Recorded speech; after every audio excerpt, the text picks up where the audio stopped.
So gaya nito, Ariel and Yuan was here May 8, 2024. Yung palaging nakatingin sa'yo sa simbahan. Sakristan ay Aaron de la Cruz, crush ka ni Jane. Ayan, sana all. Isa sa mga concern pa nila dito, no? Ito yung mga bakal, yung mga ganito doon sa ilalim. Ayan, mga missing na. Sa kinagandahan po nung tulay na to, no, pati yung Estrella Pantaleon Bridge, itong napakalawak nilang pedestrian walkway. Naku, tingnan nyo, merong nagbabawas doon, oh. Spotted rin natin yung skimmer na nangunguha ng water hyacinth.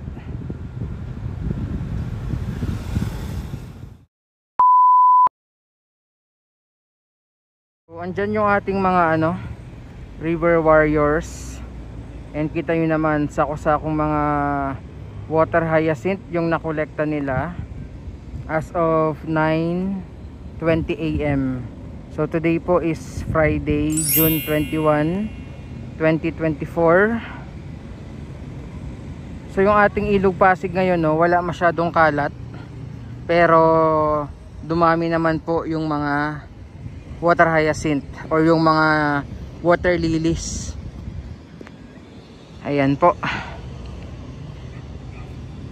So maagang nag-start ng pangongolekta ng mga water hyacinth yung ating mga river warriors from PRCMO. Ayan sila. Nako, may tumalon pa si kuya.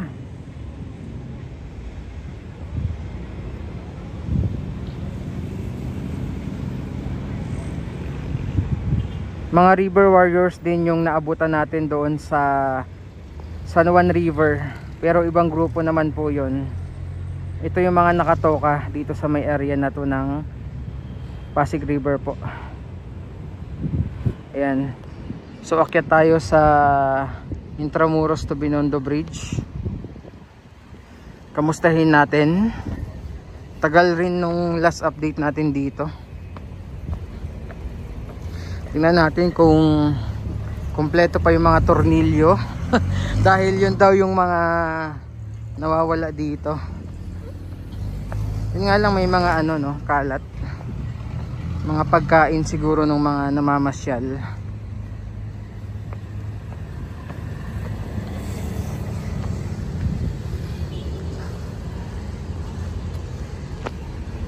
Yung pinaka main issue dito is yung pagkawala ng mga bakal, tsaka po vandalismo. So tingnan natin today.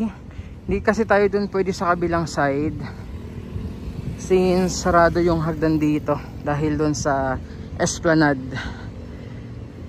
So as usual, ayan, hindi nawawala yung mga vandalismo dito. Tapos yan yung mga kalat na iniiwan ng mga namamasyal dito. Ayan. Dami pala, no? Ang dami palang dito, mga sulat. Ayan, no?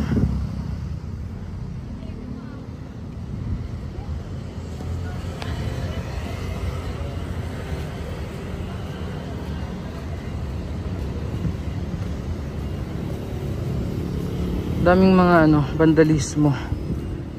So gaya nito, Ariel and Yuan was here May 8, 2024. Yung palaging nakatingin sa'yo sa simbahan. Sakristan ay Aaron de la Cruz, crush ka ni Jane. Ayan, sana all. Ayan yung mga dito, vandalismo. Ayan. Kayo nang bahalang magbasa kasi yung iba.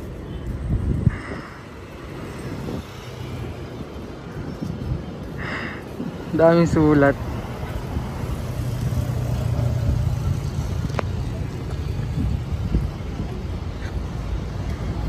Ayan, I love you Jillian.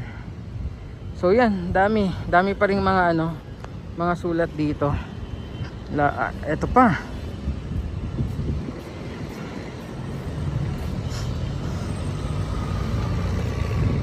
Ayan, I love you 30 daw.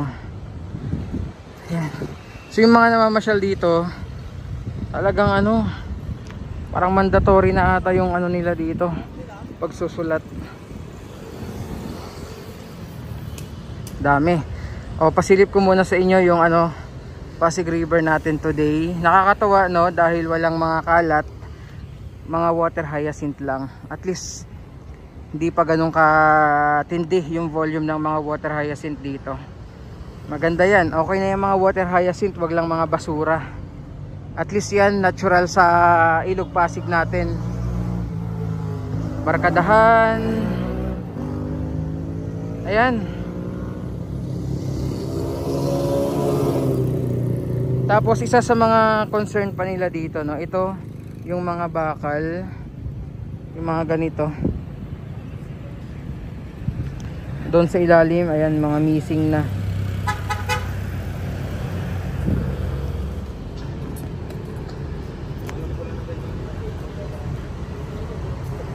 Pag paakyat kayo doon sa ano, hagdan, wala pa masyado, no, pero pag nandito na kayo sa may bandang gitna, ayan, dyan na yung tad-tad ng napakadaming sulat.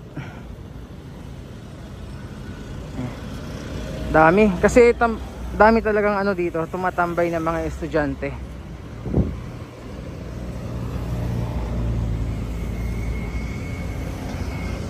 Ayan, no, daming sulat. Ay grabe, lalo dito, oh.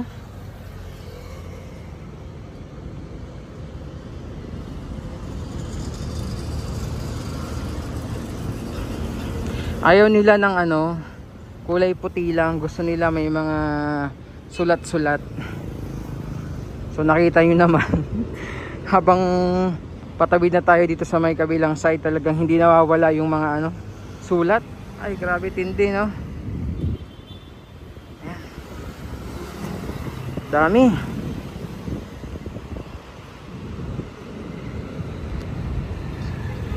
So pababa na tayo. So dito na tayo. Kung kanina andun tayo sa may ano, Intramuros side, ngayon po dito na tayo sa may Binondo side. So ang daming mga ano, bumababa dyan banda sa may pinaka-arco, no, sa gitna, mga nagpipicture. So ito naman yung itsura sa ilalim, no, nitong tulay. Ayan, malinis. Ayan. Buti malinis, no, walang mga ano, kalat. So lakad tayo pababa. And andyan pa rin yung mga sulat, hindi pa rin nawawala.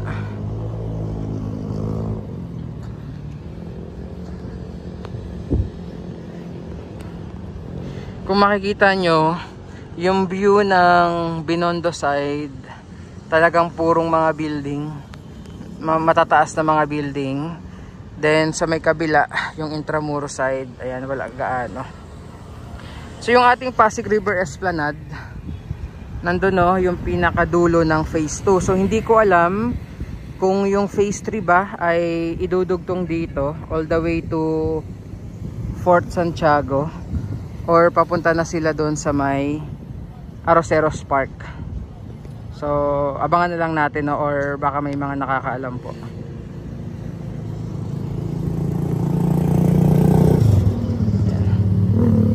Baba na tayo.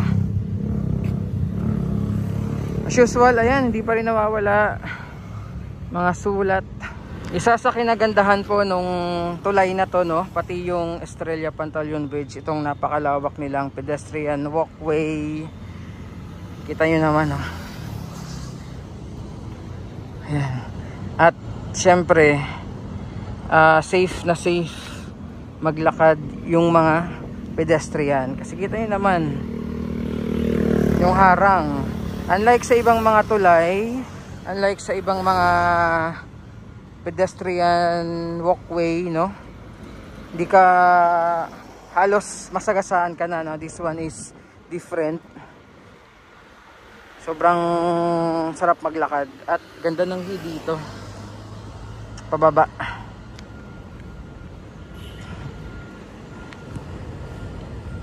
So yun nga lang, merong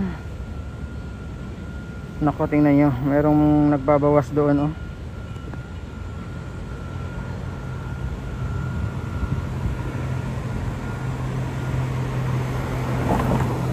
So ito yung view dito sa may kabilang side, and spotted rin natin yung skimmer na nangunguha ng water hyacinth.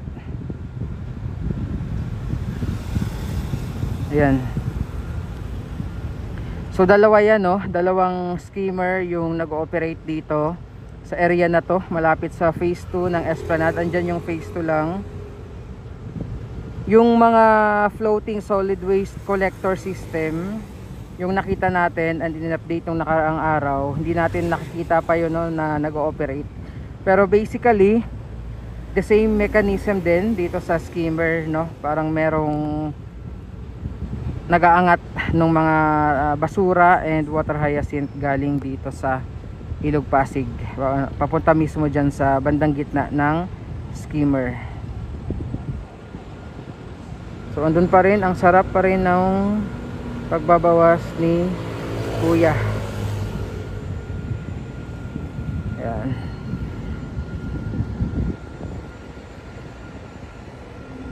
Medyo mahaba-habang lakarin lang, no, pero ganda ng ano, ng side na to ng Intramuros to Binondo Bridge. So yan po muna yung ating update. Maraming salamat, God bless, and ingat po tayong lahat.